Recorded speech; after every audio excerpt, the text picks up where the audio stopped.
Bonjour, je m'appelle Louis Parent. Je suis cofondateur et vice-président de développement de Chronométrique, une entreprise qui a comme mission de révolutionner la gestion de l'attente au Québec. On est 4 collègues cofondateurs et nous sommes une équipe de 10. Bonjour, Louis Tremblay, président de l'entreprise Adénergie Technologies, leader canadien de la recharge de véhicules électriques. Bonjour, je m'appelle Vincent Routier, président de Saga. Saga est une entreprise qui raconte des histoires qui utilisent plusieurs plateformes pour rendre une expérience immersive. On a une super équipe hallucinante de 9 personnes avec un bureau à Québec et un bureau à Montréal. Bonjour, je suis Yannick Veilleux, président de Groupe Somac. Nous sommes manufacturiers des abris Tandal et nous sommes maintenant 20 employés dans notre entreprise. Bonjour, je m'appelle François Bergeron, je suis le cofondateur de Tactus Scientifique. C'est une compagnie qui se spécialise dans les instruments de mesure pour les laboratoires, mais aussi d'autres applications comme l'aéronautique. Nous, on va régler le problème d'attente une fois pour toutes dans la clinique médicale en offrant cette alternative-là aux patients de pouvoir attendre ailleurs. On a eu l'idée de catalyser la venue des véhicules électriques en déployant des infrastructures de recharge intelligentes qui rechargeraient les véhicules de demain. On s'est toujours dit qu'on allait faire des films, gagner notre vie, raconter des histoires, faire vivre des émotions aux gens, puis c'est comme ça que tout a commencé.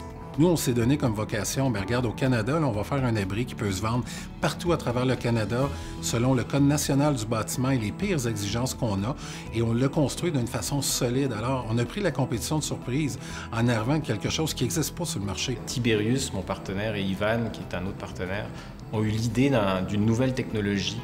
C'est des fibres optiques qui permettent de mesurer des forces microscopiques. Et ça aide les chercheurs, les gens qui sont dans le pharmaceutique par exemple, à mettre au point des nouveaux médicaments pour traiter les problèmes cardiaques. Ça n'aurait pas été possible d'être ici, maintenant, avec le succès qu'on connaît aujourd'hui, sans prêt à entreprendre. C'est un milieu qui est en émergence en ce moment. On est probablement 2 ou 3 ans avant le marché. Fait qu'au niveau du cash flow de la compagnie, bien, ça a des répercussions. Et je dirais qu'au début de l'année, ce qui est très bien, c'est que prêt à entreprendre, ça vous oblige à prendre une petite pause, à regarder où on s'en va, financièrement, mais pas uniquement. On revisite la stratégie, on en parle avec des coachs, des consultants, et ça fait énormément de bien. Pré-entreprendre a été un peu le souffle que j'avais de besoin de dire « OK, go, continue, puis va plus loin comme entrepreneur ». La reconnaissance que ça allait apporter aussi, mais on était contents, puis ça l'a aidé, ça a donné une belle visibilité. Donc tout ça mis ensemble, là, c'était une bonne table, parce que quand on commence une entreprise, mais on n'a pas beaucoup de gens autour de nous pour nous supporter, on est le support de nos employés. Fait que c'était une bonne chose pour notre entreprise. Ça nous a permis concrètement d'aller chercher un premier financement bancaire à l'aide d'une contribution privée qui venait du prêt à entreprendre. Groupe Somac est porté vers un bel avenir. Je crois que notre gros défi, c'est de contrôler la croissance que l'on vit actuellement. On est devenu le leader au Québec. On est maintenant le leader canadien. Bientôt, ce sera les États-Unis et par la suite, ce sera l'Europe et d'autres marchés.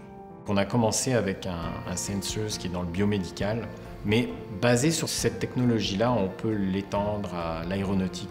On a le vent dans les voiles, on a des superbes projets internationaux qui sont en développement en ce moment.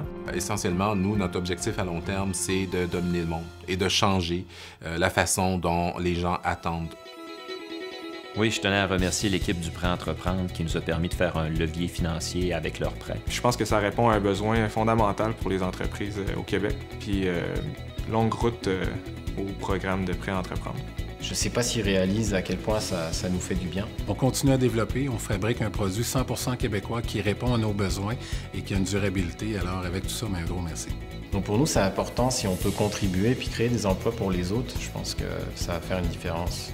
Je pense que on réussit en affaires quand on est un peu fou, quand on n'est pas tout à fait sain d'esprit et qu'on peut utiliser cette folie-là et la canaliser, puis l'utiliser pour créer, faire quelque chose de créatif et d'être focusé aussi, parce qu'un fou sans focus, ça crée pas grand-chose.